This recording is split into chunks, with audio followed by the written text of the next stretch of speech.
So y'all know I usually don't cover things like this, but I had people hit me up like, yo, what's going on? What's going on? Do a video. So listen, y'all, the girls are fighting. And I'm not talking about the tizzy between Badu and Beyonce and the battle of Supreme Witch, because I do believe Beyonce is a good old know your Creole witch. And I mean that with love. So everybody is paying attention to the Kendrick, Drake, and Cole beef. No. That's not the main event. Y'all are missing it. You need to be looking at the two Scorpio. And I'm talking about Drake and Future.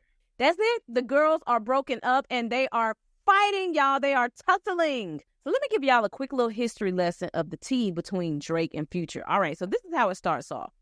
Way back when Future started bubbling and he had the Tony Montana song come out, Drake hopped on the remix, right? Future did a video for that song and he wanted Drake to come be in the video. Drake didn't do the video for whatever reason. I don't know if it was scheduling. I don't know if it was a money issue.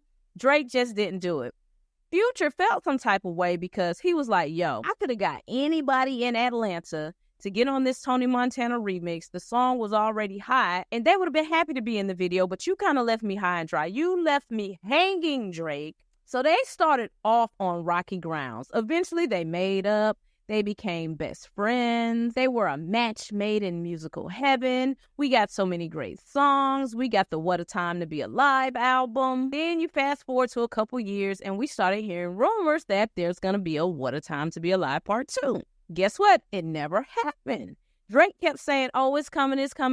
But then he kind of skirt. He went over to hang out with 21 Savage and he put the album out with 21. So the thing is, Future did not like that. He did not like that at all. And this is coming from Noriega. Noriega told Joe Budden this. Now, Future didn't like it because he has a problem with 21 Savage. He don't have no problem with 21. Future felt like, you promised me that you was going to do the album with me, and now you done ran over here, and you done it with somebody else. And if you try to come back and do it with me, it kind of dilutes what me and you have done. He didn't want Drake to be doing no collab albums with no one but him. Baby, if that is not the epitome of Scorpio jealousy, I don't know what is. Like, how do you not want this man to do albums with anybody else but you? Listen, I'm telling you, it's this Scorpio energy. Then there was rumors that Drake and Future was messing with the same girl, and this is pretty normal with Drake. Drake don't mind messing with your woman. They said when Lil Wayne was locked up in jail, Drake was sleeping with Lil Wayne woman, so Drake don't mind sleeping with your girl, okay? He tells you he will do it. Future was cool with it. Future like, hey, we both dealing with the same girl, no problems, no sweat.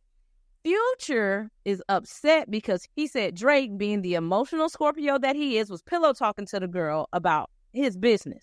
And how do we know this? Because Future says it on the new album that he has out with Metro Boomin. He pretty much has a song where he's like, yo, we hitting the same girl, but I don't fool with snitches. And why you talking about me? And why you pillow talking? So I'm like, what? Is he talking about Drake? Like, what is going on? What's going on? This, between them two, is going to be messy. And this is why it's going to be messy. Because they know so much about each other. They know who each other has slept with. They know who has the most money. They know who wears fake jewelry. They know who funds the vacations. They know where all the bones are buried between each other because these jokers was riding and dying for years with each other. And I'm almost sure that Drake probably has told Future more of his business than Future has told Drake. Future look like he don't say but one or two words, so Drake probably don't know too much about Future. Now, you fast forward to present time, Future and Metro Boomin have both unfollowed Drake. Metro Boomin just tweeted last night, like, yo, we don't trust you.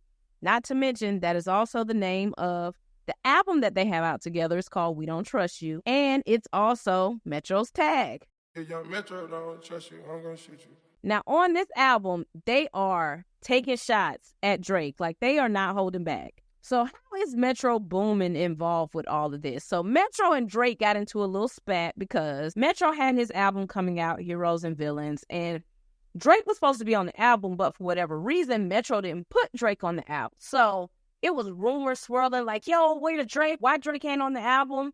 Eventually, the song leaked with Drake's verse on it, and people are saying that Metro thinks that Drake leaked it on purpose to kind of put him in an uncomfortable situation to have to explain to people why isn't Drake on this album. And Metro felt some type of way. He felt like, why would you do this to me? Like, why would you put me in a situation where I have to explain why you're not on the album? And I guess Drake felt like, well, why am I not on the album? Like, what's going on? I don't know. That's what I'm hearing. So the tension kind of kept brewing. We got to like the Grammys and the award shows, and Metro felt some type of way about his project, Heroes and Villains, not winning in some of these rap categories. And so he tweeted this. And then Drake said this.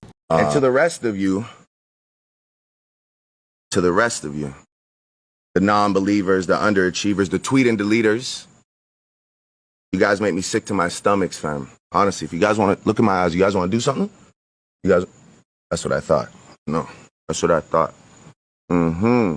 And then Metro Boomin tweeted this. Whoa, calm down, Jamal. Don't pull out the 9. It's just a joke. Come on. Don't shoot. Don't shoot. So y'all see how this has been bubbling for some time now? Now Kendrick Lamar gets brought into the fold of all of this because Kendrick is now on this album with Metro and Future that they're throwing shots at Drake on.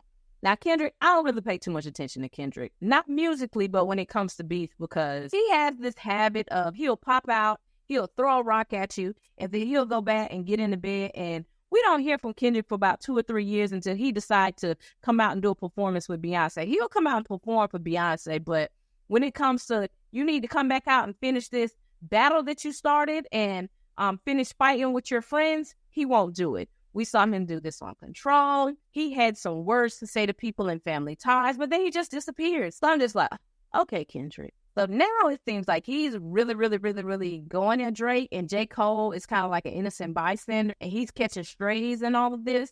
I don't really pay too much attention to Drake and Kendrick because that's just going to be hip hop. You know, that they're going to be talking about who was the best and this and that. But this between Drake and Future, this is different because this is 2 former BFFs experiencing a breakup and they know each other's business.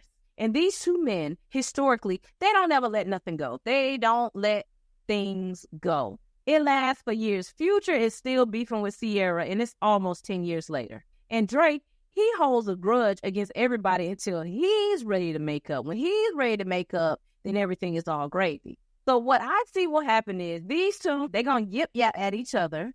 We're going to learn some tea about both of them. Then they'll eventually make up, and we'll get What a Time to Be Alive Part 2, and they'll go on tour and capitalize off of all this drama. But for the time being, we about to hear some dirty laundry. Thanks for hanging out with me. Peace. Oh, yeah, I forgot to ask. Who do y'all think is going to win this battle? Is it going to be Jermaine Cole from North Carolina? Is it going to be Aubrey from old Canada? Or is it going to be K-Dot on the west side standing by himself? Or is Future going to be the one to come through with all the dirty laundry and get him the L? Leave your comments below. Thanks for hanging out. Peace.